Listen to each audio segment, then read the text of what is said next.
हमारे ग्रोह का जीवन स्रोत ल्यूमिनस सीड चोरी हो गया है।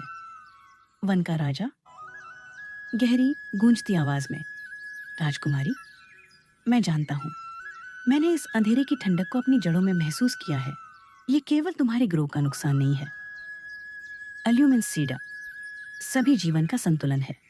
अगर यह खो गया तो यह जंगल, ये पहाड़, ये नदियां, सब कुछ हमेशा के लिए जम जाएगा। चांद की राजकुमारी, आप मेरी आखिरी उम्मीद है। अंधेरा तेजी से फैल रहा है और मुझे इसे रोकने के लिए एक सेना की नहीं, बल्कि ज्ञान और शक्ति के सहयोगियों की आवश्यकता है। वन का राजा अपनी मुट्ठी बांधता है और उसकी आंखों में एक हरी दृढ़ चमक आती है। मैं तुम्हें वचन देता हूँ, जंगल का हृदय ल्यूमिनस सीड में धड़कता है और जब तक मेरे भीतर जीवन है, मैं इस अंधेरे का सामना करूंगा।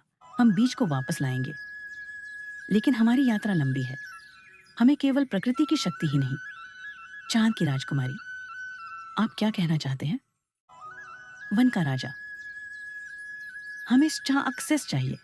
हमें किसी ऐसे योद्धा की तलाश करनी होगी जिसकी आत्मा सूरज की रोशनी पास की तरह चमके, जो अंधेरे की काली ताकतों को अपनी बहादुरी से चीर सके। हमें आत्मा उगते सूरज के योद्धा शिमामेस की आवश्यकता होगी। दृश्य, राजा और राजकुमारी दोनों जंगल में फैली धुंध की ओर देखते हैं। अंधेरा तेजी से उनके करीब आ रहा है। नैरेटर, वन के राजा की प्रतिज्ञा के साथ राजकुमारी को अपने पहले शक्तिशाली सहयोगी का साथ मिला। अब उन्हें पूर्व की ओर निकलना था, उगते सूरज के मैदानों यिडिमहंग की ओर, जहां उन्हें एक ऐसे योद्धा की तलाश थी जिसकी तलवार ल्यूमिनस सीड की खोज में उनकी सबसे बड़ी शक्ति बनेगी। लेकिन क्या वह योद्धा, जो अक्सर अपनी दुनिया में व्यस्त रहता है, इस जादुई दुनिया की मदद के लिए तैयार होगा?